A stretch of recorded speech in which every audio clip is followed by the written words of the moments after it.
Thank you, Mark. Thank you, Anita. Thank you, Kevin and the Chamber for having me. This is always one of my favorite days of the year. I always look forward to talking to you about my favorite topic, the place that we've all made our homes and our businesses, the place that we love, the city of Mount Juliet. It's an honor for me to introduce you to our local elected officials. This slide is your 5 local elected officials. You already know them, but starting left to right, you've got Commissioner District 1, Ray Justice, and he is with us today, right here. Ray, everybody give him a warm Mount Juliet welcome. Next over is District 2, Vice Mayor James Manus. He could not attend today, but he does a great job representing Hickory Hills, Willoughby Station, Chandler Point, Mount Vernon, those areas. Next is District 4, Brian Abston. He represents the south side of the city, Belinda City, Providence, Del Webb, those areas. And side note, lift him up in your prayers. I know he's at the hospital now and he would have been here with us today, and I had an emergency he had to take care of. And then the far right is District 3, Commissioner Art Giles. He represents the old part of town, Woodland Place, some of the new areas like Jackson Hills. He also needs your prayers. He's in Knoxville right now with his mother at UT Medical Center, so lift him up too. But I chose this picture for a very specific reason. And that is this: I am just so proud of these guys and the way that we all work together. We're working together for good government.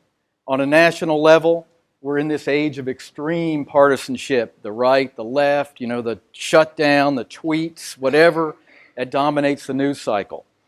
Now, we don't always agree, that's not what I'm saying, but we always work together.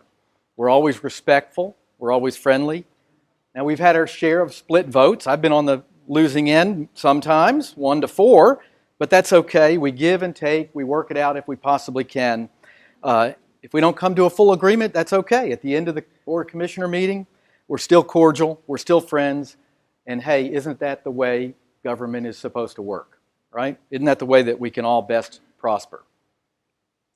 Now, one of the things that we like to do is we like to interact with our young people. So we get invited to go to the school groups, or we get invited to meet with the Boy Scouts, things like that. Back in the day, there was a popular TV show.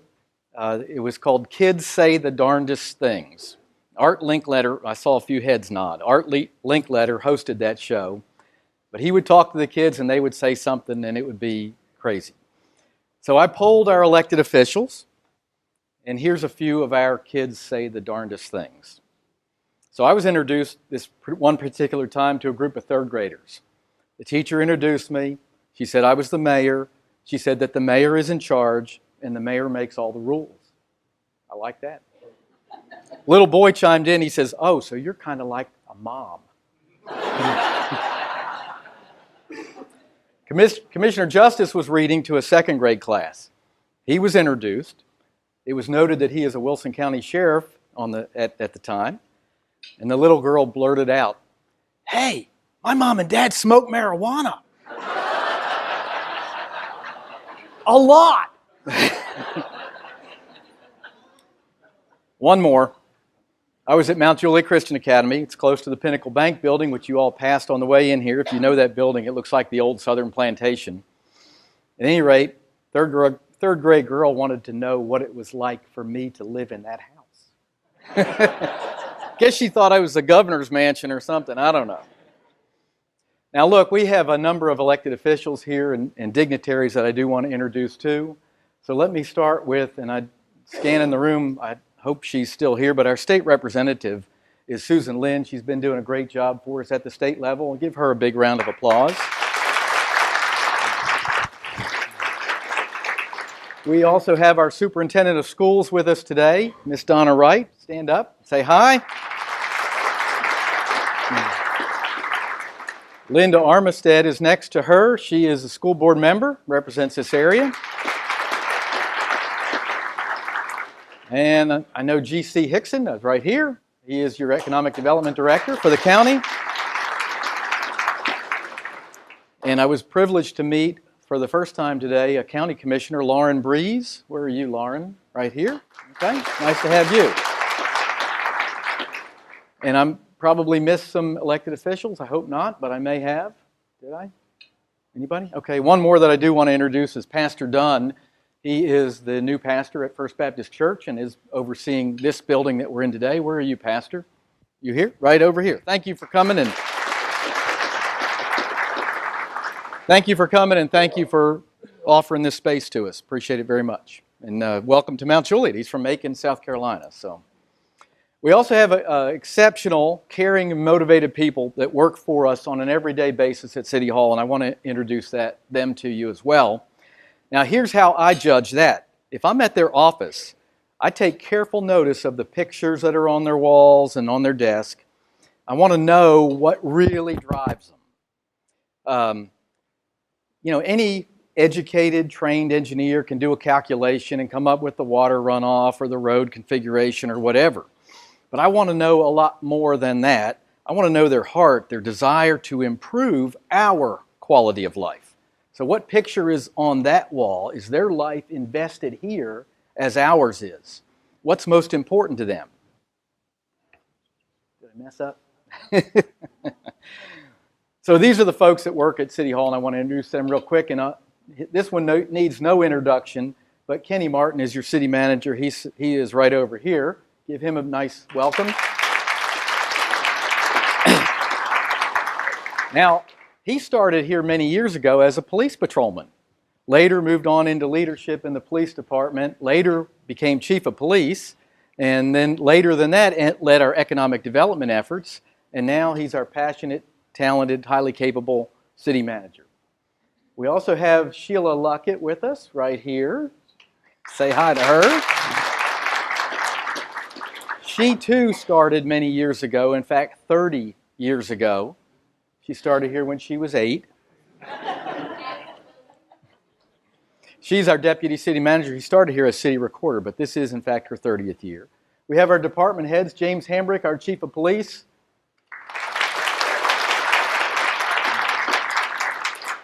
Can that guy dress or what? Man, awesome. We have Jessica Gore and Andy Barlow, our Public Works Director and City Engineer. Jamie Luffman is our Chief of the Fire Department. He's back here with us. I did not see Rocky Lee. He's our Parks Director, and I didn't see Dana Swin. Dana's at a funeral. She's our new Finance Director. Took John's Rossmeyer's place fairly recently. Our city judge is here, Carolyn Christofferson. Everybody knows her.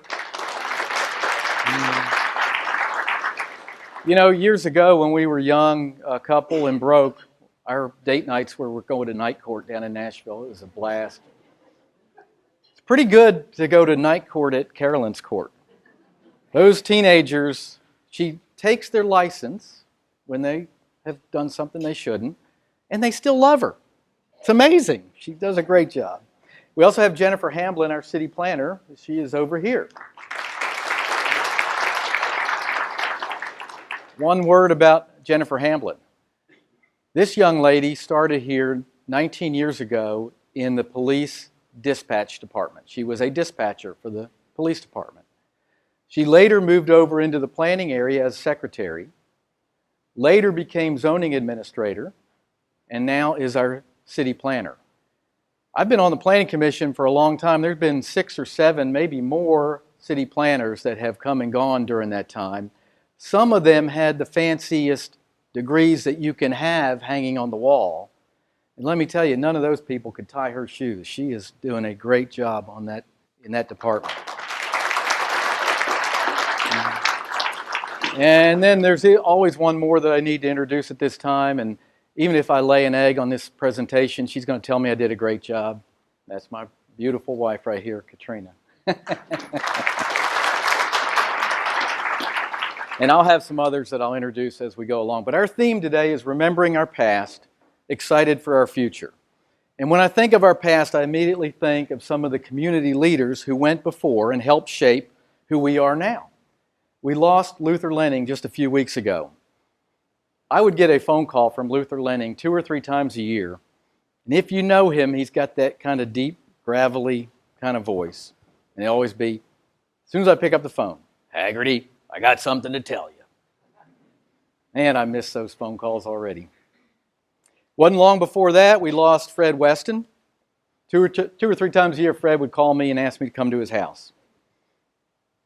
First time I went, I had the car window down. He's got this gigantic dog that actually had to bend down to stick his head right into my face in the window. We'd end up sitting on the back porch. Fred would have this stack of papers. If you know him, he had so much data. Look at this, look at this, look at this, look at this, you know. And I'd love to sit down with him again, too. And then I think, too, I remember Gilbert Graves, a true Southern gentleman. He'd hear a certain topic come up at a table, and he'd angle it so it was just me and him. And he'd say, Mayor, so you think that's a good idea? And I knew right away it was a bad idea. As part of remembering our past, here's a picture of the city budget ordinance in 1973. How about that? Total revenue was $89,000. Today, it's $21.5 million. The state sales tax rate today is 7%. But Kenny has a door prize, a free lunch for you.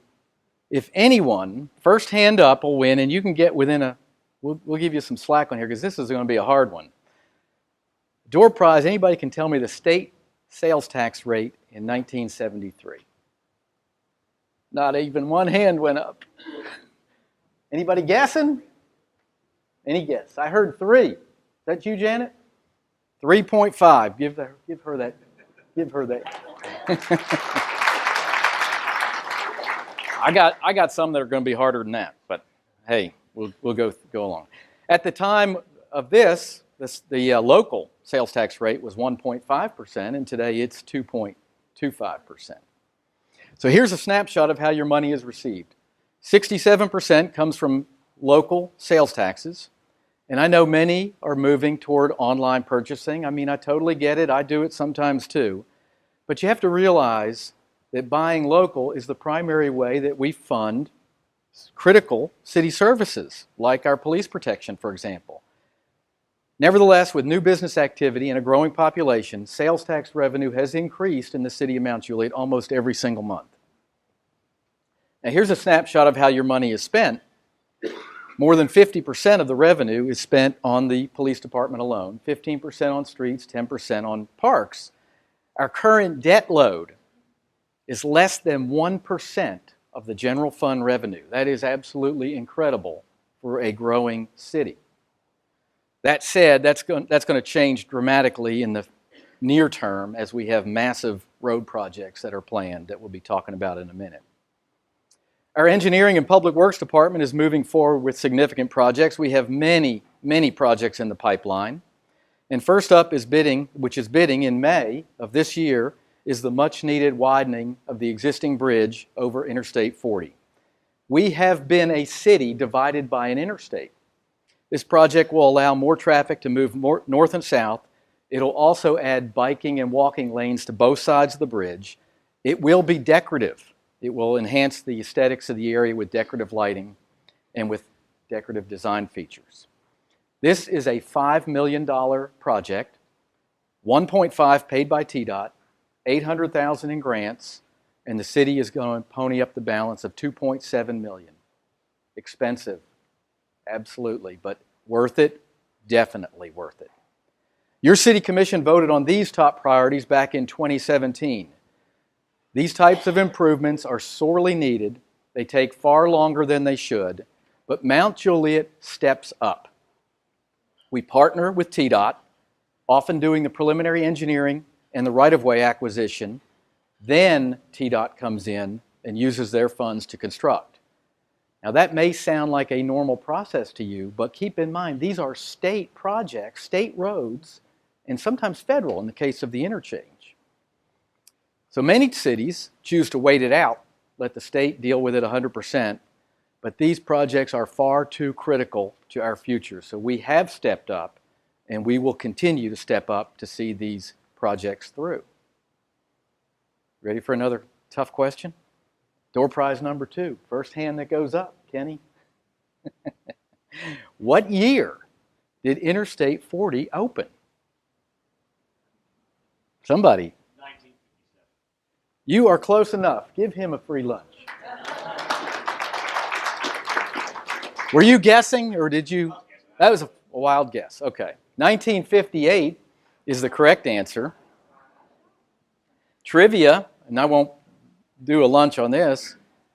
At the time, Mount Juliet Road did not have an exit ramp. Anybody guess when we got the exit ramp?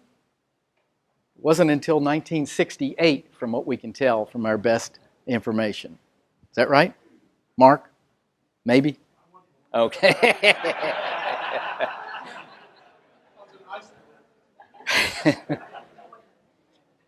And not only roads, the long-anticipated Town Center Trail is under contract.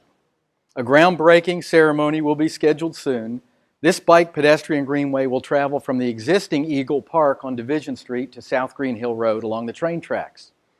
This greenway is significant as it allows bikers and walkers to access the Music City Star Station, Mount Juliet Road sidewalks, all the businesses on Mount Juliet Road, and more. Now, most of the trails that we have now, they're fun for a loop, to walk, to exercise, but this one will allow you to get somewhere. So for that reason, it is a game changer as we move toward a more walkable community. Another upcoming addition are the improvements at the corner of Mount Juliet Road and Division at the Music City Star parking lot. The lot's always full, as you know, so it'll be expanded. A right turn lane will be added at Division, and an iconic piece will be added at the corner, complete with signage, clock tower, and sitting area. I hope you like it and the other iconic spots around town. Now, door prize number 3 is this car, which you've seen on Mount Juliet Road. First hand up, can anybody name the make and model of that vehicle? Fred Corley. It is exactly a 1937 Hudson Terraplane. Give him a free lunch, too. Did anybody else have that? Anybody? You know, I've seen some cool things here. Obviously, in this picture, a young man's getting his picture taken. I saw a couple out there dressed as Bonnie and Clyde getting their picture taken. As you can see, the Stormwater Division, which is mandated by the federal government, had a record 500 permits issued in 2018. Our Streets Division has repaved nearly 6 miles of streets and had successful results with a new sealing system, which is 1/3 the cost of the repave. And a surprise to absolutely no one in this room, according to MTAR, home values in Mount Juliet are soaring. Average increase in home values over the last 12 months was 14%. Over the last 24 months is 18.5%. And Wilson County is ranked second highest home values in the entire mid-state, behind only Williamson County. The demand is high for Mount Juliet, and it will continue, especially as we add more and more quality of life amenities to the area. Your police department continues to do the excellent job as always. Here's a recap of their calls for service. The perception is that crime is increasing at a rapid rate in Mount Juliet. The truth is far different. Here's a chart showing the crime in Mount Juliet over the last 10 years. I would submit to you the reason people perceive an increase in crime is simply because our police department is so transparent. They use social media to alert the public, the Nixle system, the signage, the private cameras that you all have on your businesses and many people have on their homes. They use all of that to apprehend the perps. Years ago, we'd have never heard about a criminal stealing from an unlocked car in a neighborhood. We'd have never seen a picture of a shoplifter leaving a store. All of these methods are to prevent criminal activity and to catch those that are doing it. So the goal, of course, is zero crime, but clearly there's pressure. We got pressure coming from the east and the west, and sadly, most of the perps are coming from those areas. All that said, we are still the 3rd lowest crime rate in the mid-state. We have 59 police officers in place protecting us. And I am so thankful for every one of them, and I know you are too.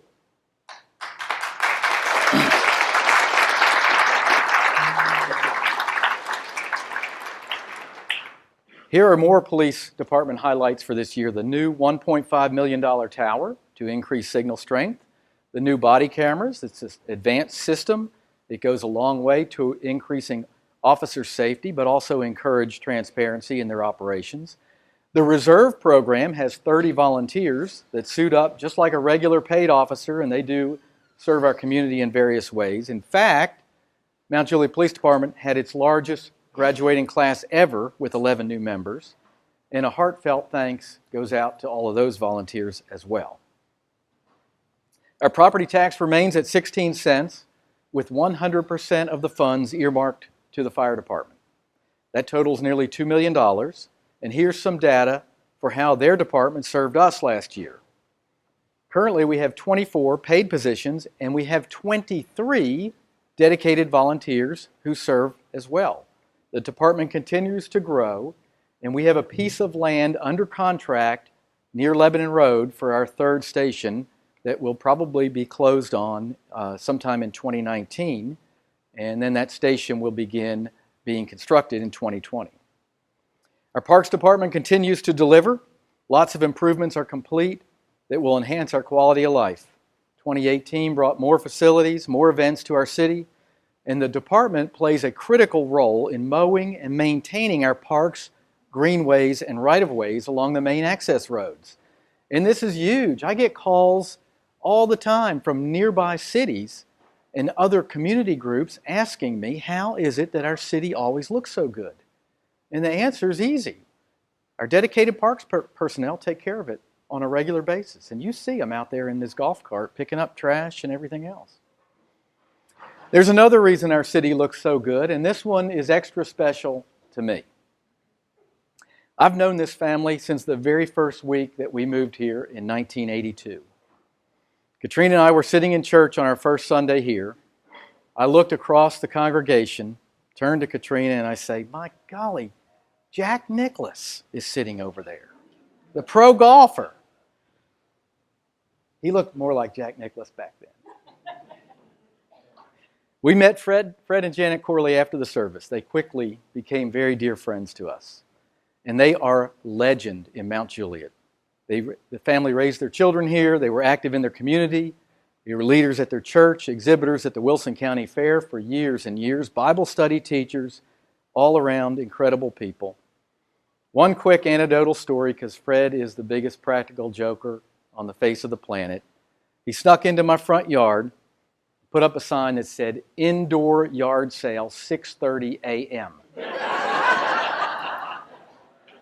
Well, before 6:30 a.m., people are knocking on the door. They're looking in the windows. They wanted the first shot at that indoor yard sale. I tried my best to explain, this is not happening. This has got to be a joke. But those yard sale ladies are pretty aggressive. Fred and Janet spent 40 years collecting memorabilia from the past. They just moved to Clarksville to be near their son and grandchildren. If you know the Corleys, and I bet half of you in this room do, you know what I'm talking about. If you've been to their home with their facility in the backyard, it looks like a replica of an old general store. All the trimmings, all authentic. You know it's cool. And if you don't know these folks, you can see many of these collectibles for yourself at the recently built Corley & Son General Store next to City Hall.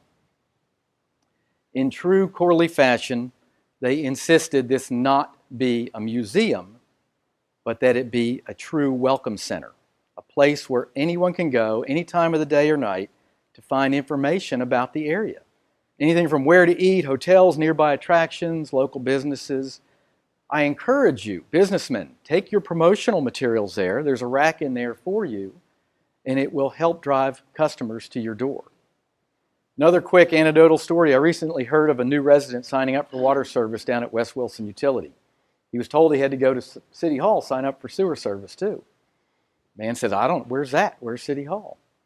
And he was asked, did you see the Texaco sign in the Corley & Son store? And he said, oh yeah, I saw that. And they said, well, the City Hall's right next door. There you go.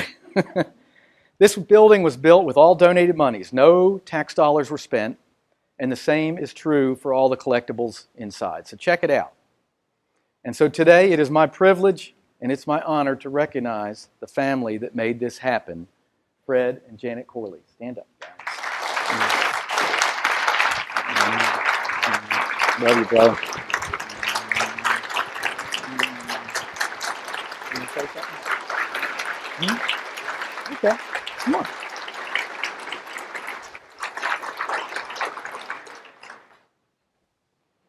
I want to tell you, I feel very humbled to accept this, and I just want to tell you, it was not done by one person.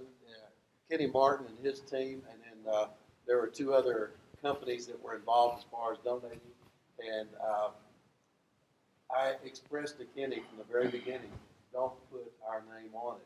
It needs to be Mount Juliet Welcome Center. My wife and I travel quite a bit, and we've seen 3 of these set up throughout the country. And it's an attraction to get people that are new to the community to be able to come in and find out a little bit about the city. Places to worship, places to eat, places to shop. And I saw Mark Hinesley, and I told him, I said, please be involved with Kenny and make this happen. And if you do, you can have my collection.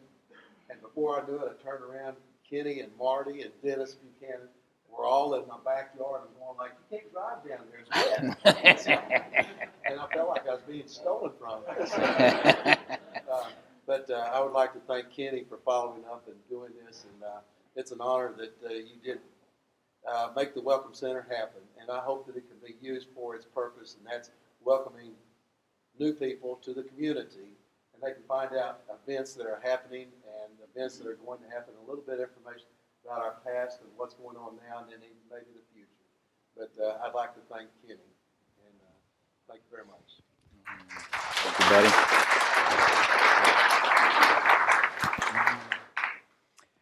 While that picture's up there, I've got another door prize for you. Y'all got to be ready on this one because the hands are going up fast on anybody that's 40 and over.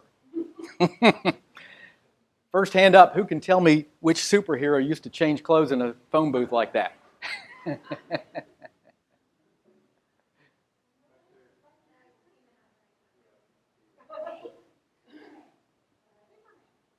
Superman is right. Yeah.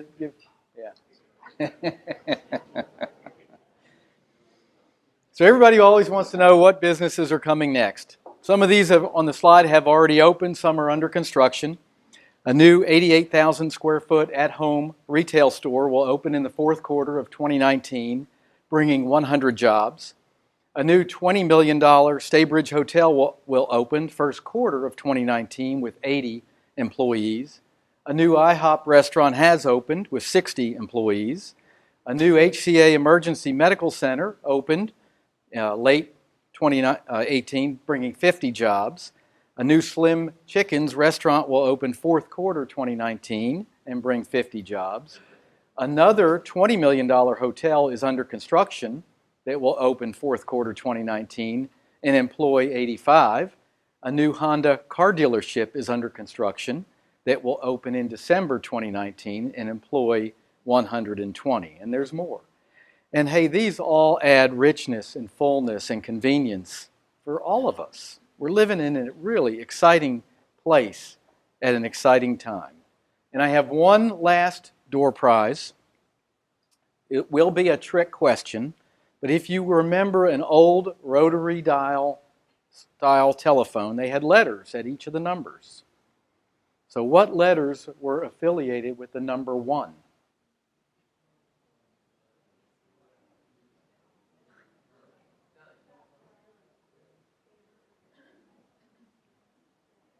What's the answer?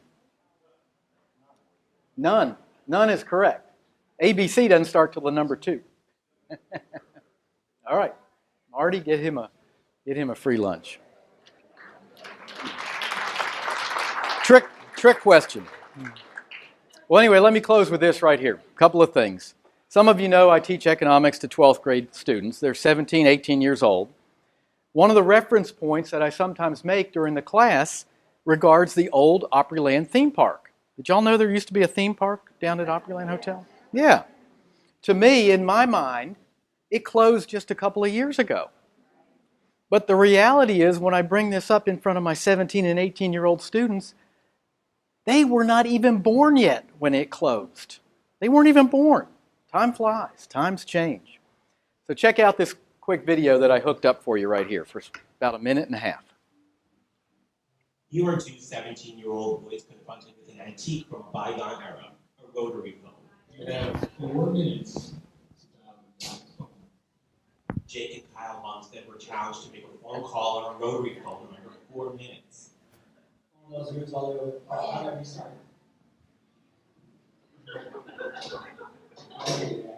Wait a minute, dude. Come on, dude. What the fuck are you here? What are you here? What does it sound like? Laughing or crying at how much times have changed. If this is zero, then. Wait. There's a second. Watch out. Is this correct? We're going all the way around and then like. What's the point of this? Before you laugh at their effort, these two boys can probably show most of us a thing or two about how smart TVs were.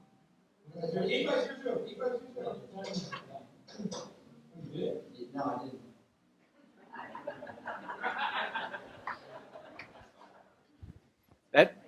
The actual clip runs about 5 minutes. You need to go to YouTube and check it out. It is absolutely hilarious. And I know how to use one of those rotary phones, by the way. So what will Mount Juliet look like in 10 or 20 or even 30 years? There's no doubt it will be much different than today. So my prayer for you this year is simply this: cherish the past. Cherish the past. Be excited for our future. Be ready for change. Be eager as Mount Juliet continues to become a true edge city where you can live, work, shop, play, and worship right here while enjoying the benefits of living near a major metropolitan area. I wish you well. Thank you. God bless, and have a great 2019.